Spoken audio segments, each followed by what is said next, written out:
Sean bienvenidos muchachos, vamos a ver lo que es la séptima clase de semiología. Espero que hayan hecho lo que es el trabajo y que hayan entendido lo que es la clase pasada, debido a que en esta siguiente clase lo que nosotros vamos a ver son las alteraciones del sistema vascular periférico al momento de lo que es el examen físico. En el folleto salió de una manera más extendida, más alargada, ¿verdad? Todo lo que estos temas.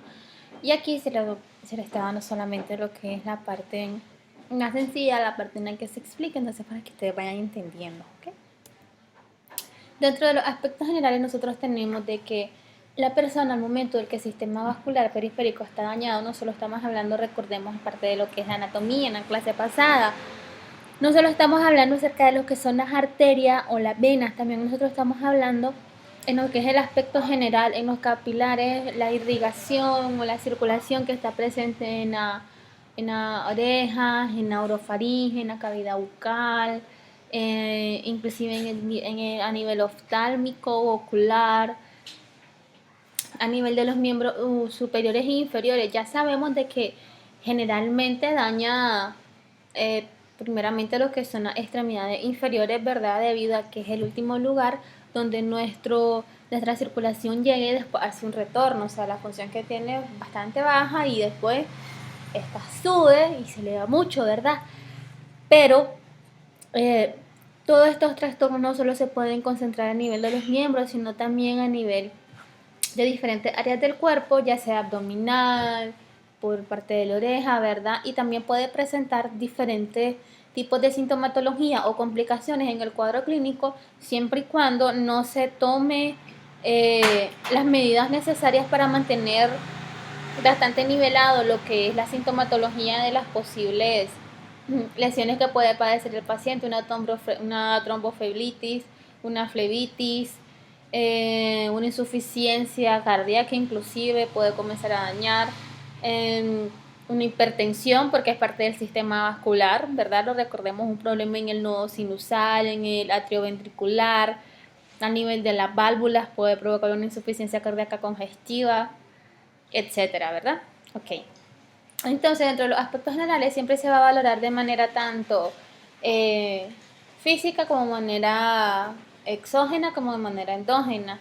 Dentro de lo que es la parte por fuera, nosotros tenemos, por ejemplo, la oreja y muchas veces hay personas que pueden padecer de accidentes o de los capilares se llegan a reventar con bastante facilidad y entonces lo que este provoca es un daño y que se puede ver como una pequeña gangrena y puede provocar inclusive fiebre.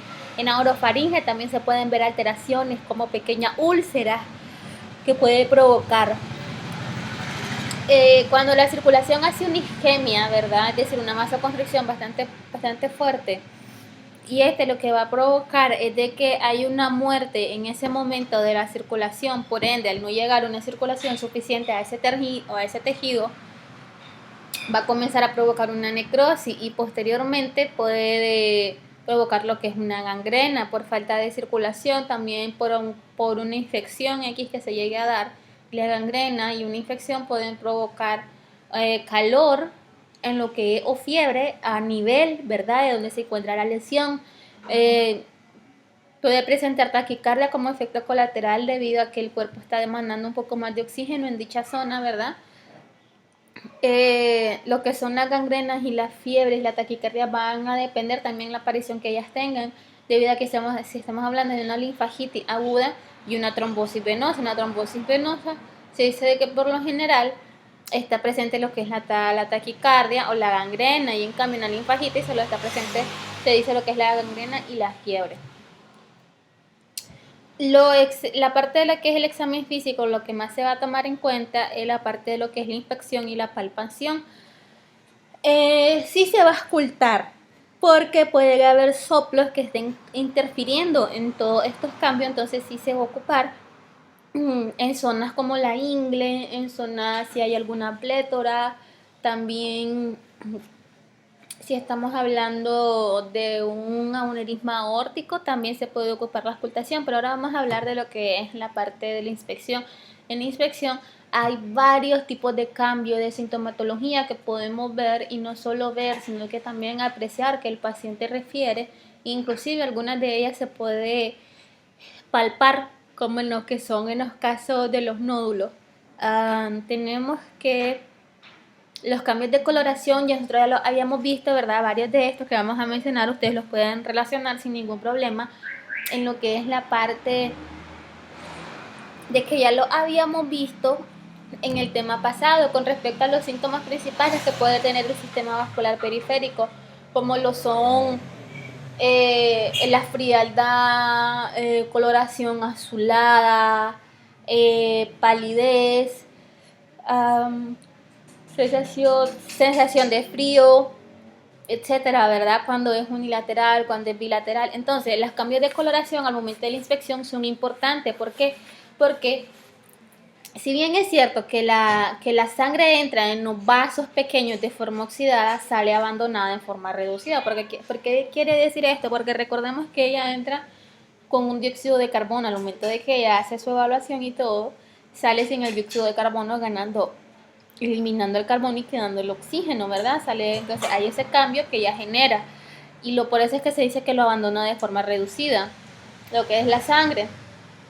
Ahora, los cambios de coloración que nosotros podemos ver es la rubicundez. ¿Qué quiere decir con esta la rubicundez? Es el rubor, la coloración rojiza que pueda tener la persona, ya sea porque está pasando alguna infección que nosotros no hemos sido capaces de detectar, o tal vez que se cayó, se ensartó algún tipo de metal,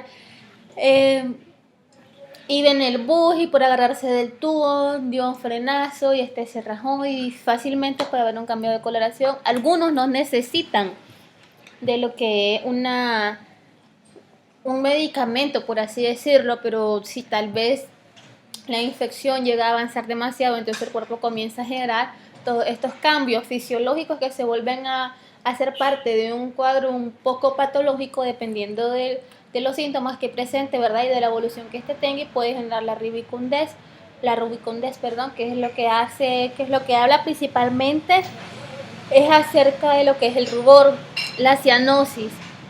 La cianosis y la rubicundez se pueden ver juntas porque primeramente se pueden ver rojizos, principalmente la cianosis se mira en lo que son los miembros inferiores y en las mucosas, en la última extremidad, sí, en las manos y en los pies generalmente.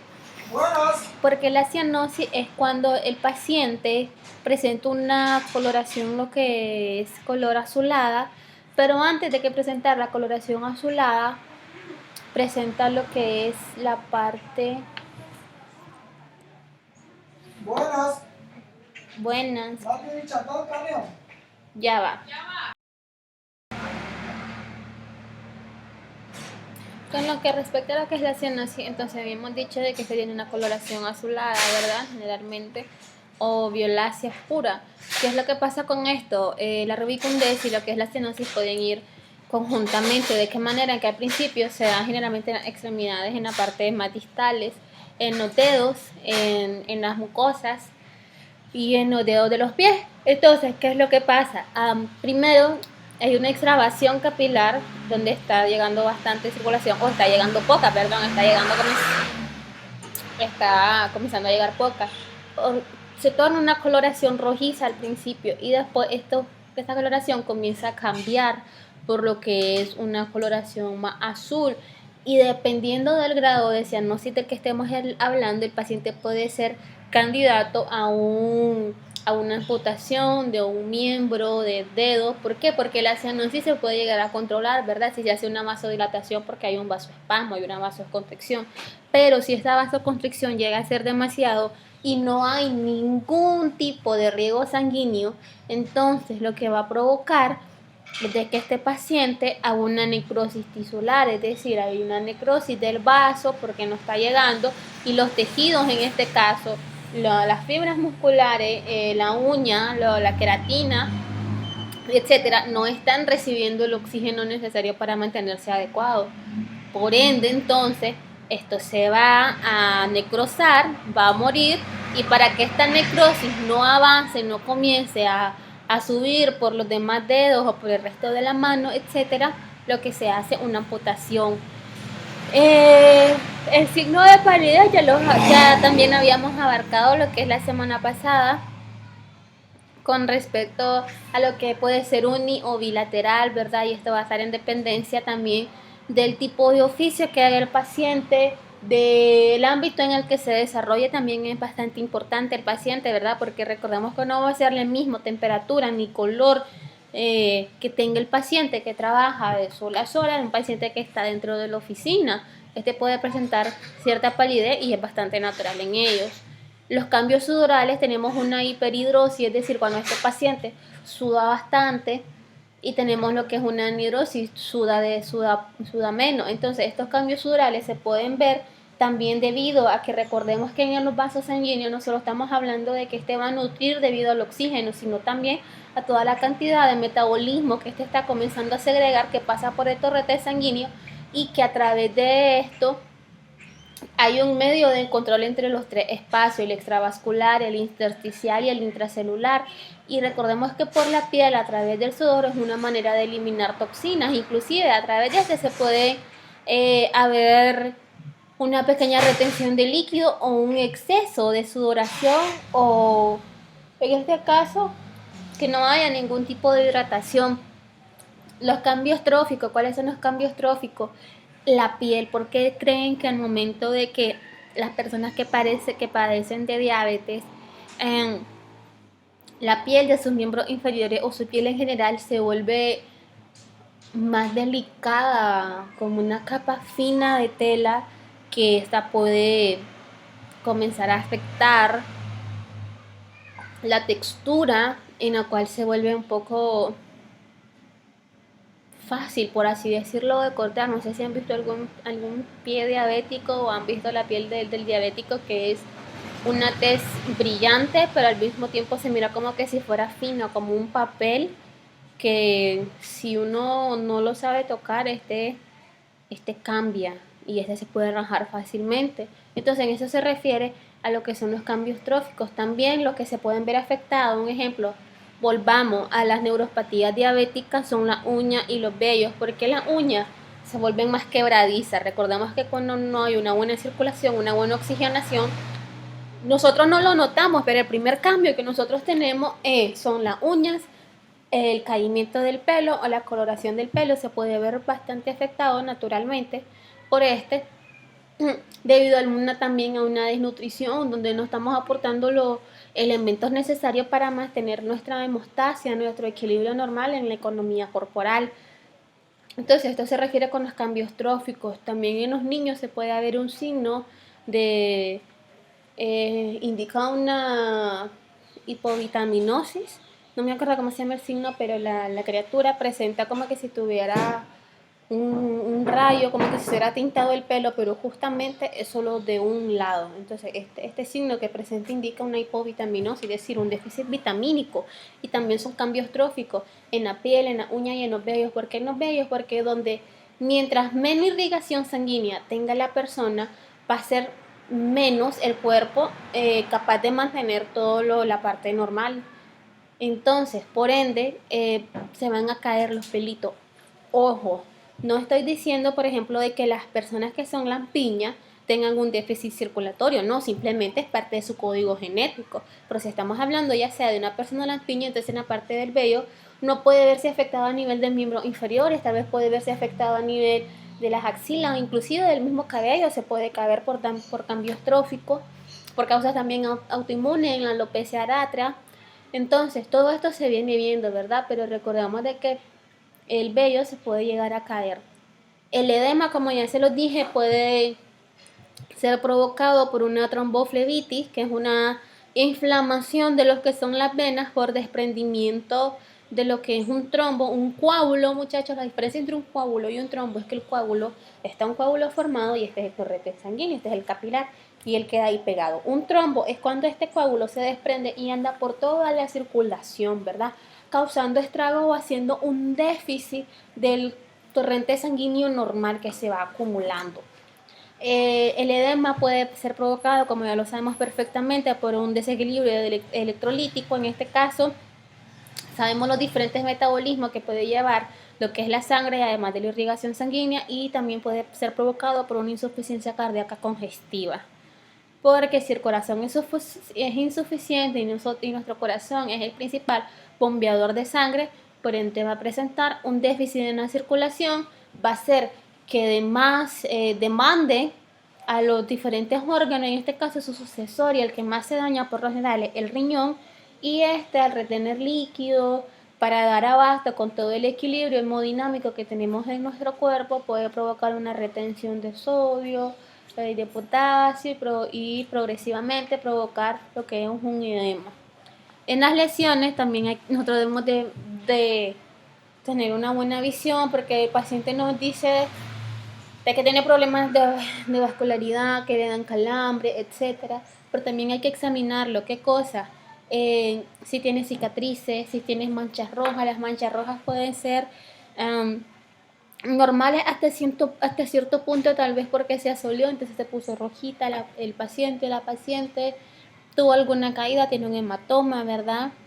Pero ya nosotros vamos a ver cómo volvemos a la misma neuropatía diabética. Este tipo de pacientes pueden tener cicatrices, pueden cicatrizar de una mala manera y provocarse lo que son las fictenas. Puede inclusive una simple lesión llegar a provocarse una úlcera, y pidiendo así el riego sanguíneo que sea adecuado en esa área afectada, y también áreas de gangrena, donde hay áreas de gangrena que el cuerpo se está comenzando a tener estos cambios necróticos, puede irse expandiendo, y es una lesión que se debe tomar en cuenta. Las extravasaciones hemorrágicas, que son estas extravasaciones hemorrágicas simplemente cuando nosotros miramos una mancha púrpura cerca de los capilares. Estas manchas simplemente es una extravasión y estos vasitos se rompieron, entonces posteriormente presentan unas manchas color púrpura que indican que es producto de una leve hemorragia, pero que ya fue solucionada en ese instante. La epidermofitosis, esta es un cambio trófico que se da a nivel de la dermis, ¿verdad? De la epidermis justamente, y esta que es el comienzo de lo que es la gangrena local, porque recordemos que entre la gangrena local tenemos lo que es la focal, la seca. Dentro de la seca, ¿verdad? Nosotros tenemos que hay diferentes estadios de esta misma, en la cual la seca está en una área bien delimitada y puede tener inclusive curación con una simple extirpación de esto del tejido muerto.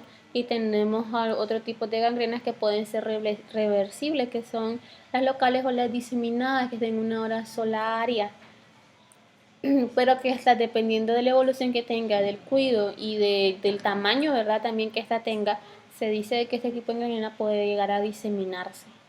Entonces por eso se dice que dentro del epidermis, la epidermofitosis, esta puede llegar a provocar sin ningún tipo de problema. Es el comienzo de lo que es la gangrena local, porque están habiendo cambios morfológicos a nivel del epidermis, provocando así una necrosis en el momento, y que puede llegar sin ningún problema a avanzar hasta una gangrena. Los nódulos que se pueden ver a simple vista pueden ser tanto a nivel de la piel, también como a nivel por fallo en el riego sanguíneo de cierto lado. Entonces el cuerpo busca la manera en cómo solucionarlo y tal vez no lo soluciona bien, hace un feedback, y este feedback lo que hace es que tengan este cambio a nivel de los nódulos. Y la circulación colateral, que nosotros la podemos ver bastante común en las que son las personas que padecen de hepatitis o de cirrosis, de problemas generalmente hepáticos, de hepatopatía, valga la redundancia.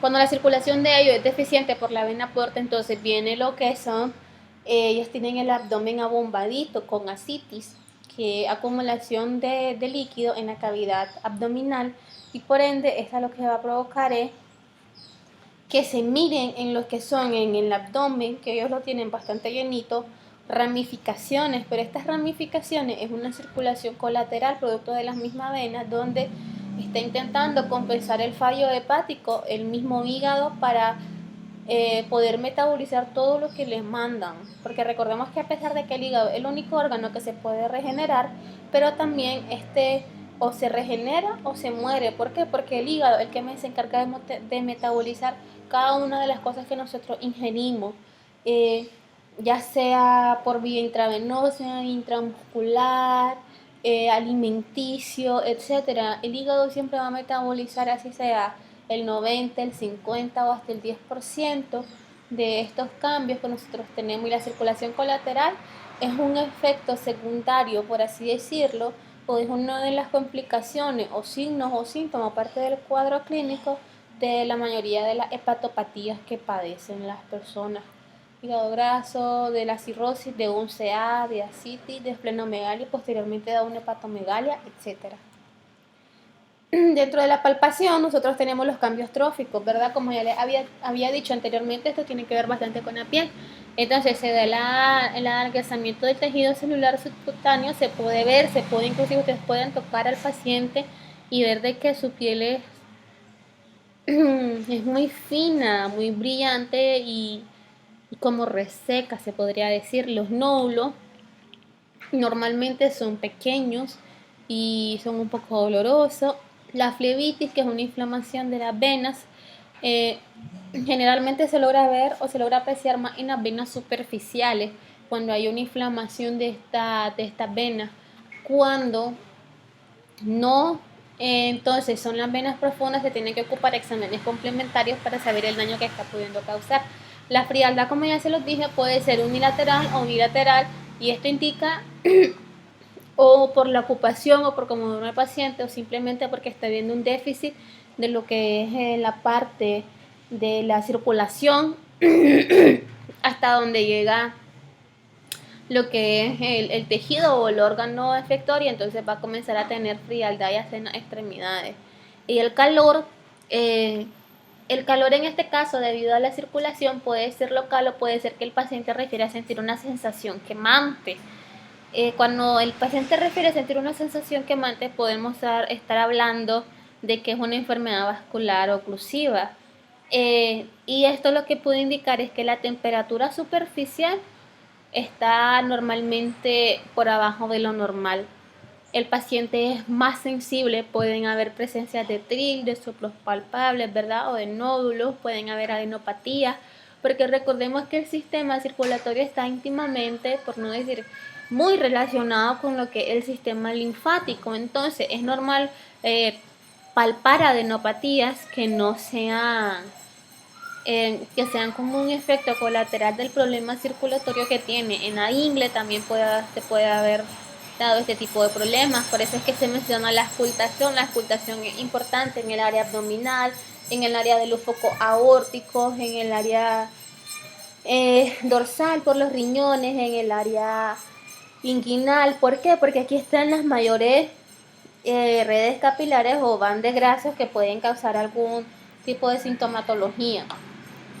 Que nos ayude a asociar si es un problema de circulación o es un problema de bombeo, o dónde se encuentra el origen de este problema por el cual el paciente llega. La medición es importante porque cuando la persona anda con alguna enfermedad, una tromboflebitis, ¿verdad? O alguna enfermedad que indique cualquier tipo de flebitis, el cambio entre una pierna y otro es bastante importante, debido a que una pierna en diámetro, esto se puede hacer con una cinta métrica. El diámetro, el grosor de la persona va a ser diferente de una pierna con otra. La temperatura, conforme vaya avanzando esa inflamación, las personas que son de cáncer, que ya hizo metástasis, pueden tener esta claudicación que le llaman, en donde una pierna es más gruesa con respecto al diámetro, la piel es más sensible, está rojiza, y por lo general siempre hay temperatura local, no en el cuerpo, sino donde está pasando la enfermedad, la claudicación o la tromboeflebitis. Dentro de las alteraciones de la pared arterial, recordemos dos cosas importantes. Nosotros tenemos lo que es la arteriosclerosis y la aterosclerosis. La arteriosclerosis ya habíamos dicho que era acerca de las placas ateromatosas que impiden el flujo sanguíneo normal. La aterosclerosis es debilidad en la pared del capilar. Entonces, por ende, este capilar no hace la función normalmente y se vuelve muy duro, y llega un momento en el que se pone tan rígido que hace fácil su desgarre o su capacidad para pasar el volumen adecuado, y posteriormente puede provocar una complicación, un sangrado, una insuficiencia, etcétera. Entonces por eso es que tenemos tanto la arteriosclerosis como la arteriosclerosis. Pueden haber ausencias del pulso, esto es normal, les vamos a ver las alteraciones de lo que es el pulso. Hay una vasoconstricción, esto también es normal a nivel de lo que es la pared arterial. Puede haber una vasoconstricción muchas veces por el frío, por, por lo que es las condiciones donde se encuentran, o simplemente por isquemia. ¿A qué me refiero con isquemia? De que hay maneras de hacer una vasoconstricción o impedir el flujo sanguíneo. Si yo me pongo un aquí fuerte, fuerte, fuerte, se va a ver la diferencia, ¿verdad? Entre esta parte azulada, primero rojiza, roja, roja y después azul, y después cómo se va haciendo una vasoconstricción obligada porque yo la pedí, una vasoconstricción por parte de defensa o algún agente patológico que me esté mandando que yo haga ese señal en modo de defensa. Y la oclusión embólica, esta oclusión embólica es nada más y nada menos que un émbolo, es decir, un coágulo está comenzando a dañar lo que son las partes de la pared arterial, porque en esto se comienzan a herir y empieza a haber un déficit en lo que es en el riego sanguíneo. Se dice también de que hay unas alteraciones a nivel del sincronismo que pueda tener el pulso. Se dice de que esto puede haber un retardo del pulso radial. Cuando se dice que hay un retraso con lo que es el pulso radial, si ustedes toman el pulso radial y después toman lo que es el pulso izquierdo y después toman ambos para comparar, ¿verdad? Y sienten de que el pulso radial del derecho está más dilatado que el izquierdo, estamos hablando de que hay un problema a nivel del corazón, del nódulo sinoauricular. ¿Por qué? Porque este es el primer marcapaso fisiológico que nosotros tenemos en nuestro cuerpo. En el pulso izquierdo ya no estamos hablando de lo que es del nodo sinusal. En el pulso izquierdo estamos hablando de que hay un problema a nivel auriculoventricular o atrioventricular y alteraciones del sincronismo del pulso femoral con el radial. Esto ya indica otra serie de patologías que ya no solo que ya están implicando tanto a nivel radial como a nivel femoral. Entonces podemos estar pensando en que la aorta abdominal está comenzando a sufrir una serie de cambios, ya sea por aneurismo, por un trombo, etcétera. Las alteraciones del pulso, como aquí nosotros podemos ver en la imagen, esto van a estar en dependencia ya sea de la frecuencia que ésta tenga, de la amplitud, de la tensión arterial y de las alteraciones del ritmo del pulso. Dentro de la frecuencia, nosotros recordemos clínica básica, ¿verdad? Como también parte de lo que es la patología y en TAP, taquicardia por arriba de 100 minutos por latidos por minuto, bradicardia por abajo de 60, ¿verdad? Esta se dice que hay de dos tipos, uno de origen sinusal y otra debido a lo que es un bloqueo auriculoventricular. El sinusal, pues como su nombre lo dice, es un déficit en el nodo sinusal y en el otro simplemente que hay un bloqueo de la rama auriculoventricular. La taquicardia también puede ser clasificada como sinusal y paroxística. La paroxística es que el paciente no tiene una sintomatología aparente, puede presentar la taquicardia, pero no es frecuente, es decir, está en una onda en el cual o se sube o se baja y tienden a hacer tanto de noche, este tipo de taquicardia o cualquier tipo de esfuerzo que el paciente haga. Recordemos que hay taquicardias que son normal, como por ejemplo si viene el esposo o el novio o el chico que nos gusta y nos ponemos nerviosos, el corazón comienza a acelerarse y es normal. Al momento de tener relaciones sexuales es normal, al momento de ser enojado también se tienden a alterar estas condiciones, pero estas regresan a la normalidad. No es como en cualquier momento o en el momento de hacer ejercicio, estas tienden a regresar a la normalidad. Pero cuando ya se extravasan y tal vez no estamos haciendo nada, entonces sí ya indican algún tipo de patología. Las alteraciones del ritmo del pulso, hay lo que es un pulso intermitente. Cuando se toma el pulso radial, también se dice de que la parte de la taquicardia y de problemas de sincronismo puede ser afectado por lo que es la parte de la arteria brachiocefálica, que esta puede comenzar a dañar la irrigación sanguínea que esto tiene. Dentro de las alteraciones del ritmo del pulso tenemos el intermitente. Cuando ustedes toman el pulso, el izquierdo o el derecho, ¿verdad? Ustedes pueden sentir la diferencia en que primero el pulso va de manera normal, de repente se pone lento y de repente vuelve otra vez a estar normal. Esto es un pulso intermitente. El pulso extrasistólico es cuando nosotros escuchamos, sentimos en este caso, porque es parte de la palpación, un tercer pulso, por así decirlo. Nosotros no más queremos estar el pum, pum, pum, pum, pum, pum, o simplemente hay personas que cuentan pum, pum, pum. Pero ¿qué es lo que pasa? Este extrasistólico es un pulso además que está justamente en esa área. Puede indicar daño a nivel brachiocefálico, a nivel aórtico. Por esto, una arritmia completa es cuando ya sabemos que esta pasa por arriba de 100 y tanto en descanso o en ejercicio está presente. Las alteraciones de la amplitud, tenemos que puede haber un aumento de la amplitud o una disminución de la amplitud. ¿Qué quiere decir esto? El tiempo de largo que el pulso pueda tener puede ser muy pequeño o puede ser muy corto. Ahí es cuando se le comienza a denominar pulso redondo, pulso filiforme. Puede haber una alternancia en la amplitud que de repente se la sientan larga y después la sientan cortita, cortita, normal, y después larga, cortita, cortita, normal, exacto. La dureza del pulso va a estar en dependencia como puede ser un blando o un duro. Cuando hay hipotensión, el pulso es blando, tiene a ser blando, es decir, es suave, es un poco dilatado, pero sigue siendo de una u otra manera constante. En cambio, el duro se puede sentir inclusive con mayor facilidad en las personas que hacen ejercicio. En las alteraciones de la tensión arterial tenemos las que más nos preocupa es la hipotensión, porque si estamos hablando de una hipotensión, estamos hablando de que la bomba, nuestro corazón está comenzando a ejercer un déficit de la carga, del volumen que se espera que bombee y no lo está haciendo.